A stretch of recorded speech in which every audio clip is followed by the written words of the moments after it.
اعوذ باللہ من الشیطان الرجیم بسم اللہ الرحمن الرحیم کلاس 6 سبجیکٹ اردو اور آج کا جو ہمارا ٹاپک ہے وہ ہے ہاتھی کا وزن اور پیج نمبر ہے 34۔ آج ہمیں پڑھنا ہے ہاتھی کا وزن۔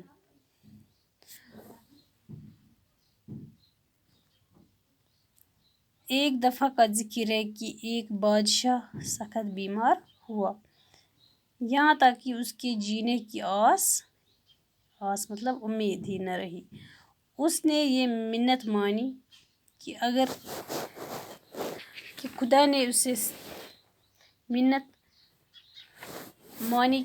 خدا نے اسے صحت عطا فرمائی تو وہ اس کے نام پر ہاتھی کے وزن کے برابر روپیہ تول کر بھوکے ننگے فقیروں میں بانٹ دے گا۔ خدا نے اس پر رحم فرمایا اور چند ہی دنوں میں وہ اچھا ہو گیا، لیکن اب وہ حیران تھا کہ ہاتھی کو کیسے تولے، اس کا وزن کیسے معلوم کیے بغیر ہاتھی کا وزن معلوم کرنے کے بغیر وہ اپنی منت پوری نہ کر سکتا تھا۔ اس دربار میں سے بہت سے عقل مند لوگ موجود تھے۔ انہوں نے سوچا، لیکن کوئی بات نہ بن پڑی۔ اس لیے بادشاہ نے کیا کہ اس نے پورے ملک میں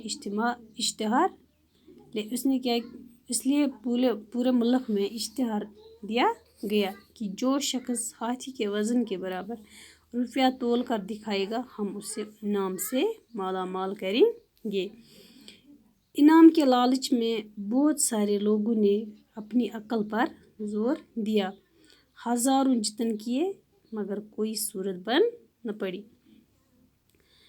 اس طرح کیا ہوا کہ کچھ مہینے ایسے ہی گزر گئے، لیکن اب بادشاہ کو فکر ہوئی کہ وہ اس سوچ میں پڑ گیا کہ زندگی کا کوئی بھروسہ نہیں، اور میں منت کا عہد خدا سے کر چکا ہوں، اور اب اس کا پورا کرنا بھی مجھ پہ فرض ہے۔ اس نے کیا کیا،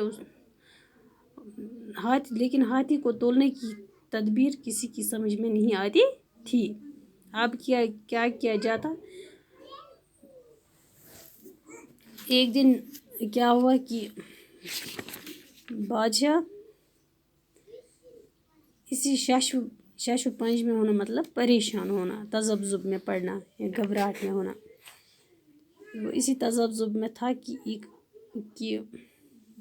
اچانک ایک ملا خدمت میں حاضر ہوا اور عرض کی کہ جہاں پناہ مجھے تدبیر سوجھے، اگر حضور روپے اور ہاتھی میرے ساتھ کر دیں، اگر آپ روپے اور ہاتھی میرے ساتھ کر دو گے تو مجھے امید ہے کہ میں دریا جا کر ہاتھی کے برابر روپیہ تول کر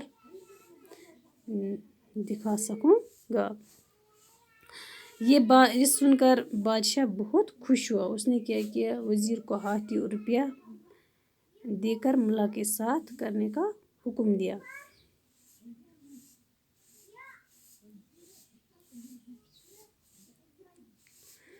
اور خود بھی درباریوں کے ساتھ دریا کی طرف چلا۔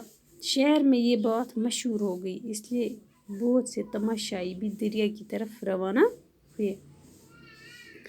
جب بادشاہ، درباری اور عام لوگ وہاں پہنچ گئے تو ملا نے کیا کیا، ملا کس کو کہتے ہیں، ناؤ چلانے والے کو، اس نے کیا کیا، اس نے ایک ناؤ کو کنارے کے قریب کھڑا کر دیا اور ہاتھی کو اس پر سوار کیا، لیکن ہاتھی کے بوجھ سے ناؤ کا جو کچھ حصہ وہ پانی میں ڈوب گیا۔ جہاں تک ناؤ پانی میں ڈوبی تھی وہاں ملا نے نشان لگا دیا اور کہا کہ بادشاہ سلامت، ہاتھی کا وزن اتنا ہے، اب ہاتھی کے وزن کے برابر روپے تولنے کے لیے ناؤ کو اس نشان تک پانی میں ڈبو دیا جائے، اور اس کے بعد ناؤ میں روپے بھرنے کے لیے کہا۔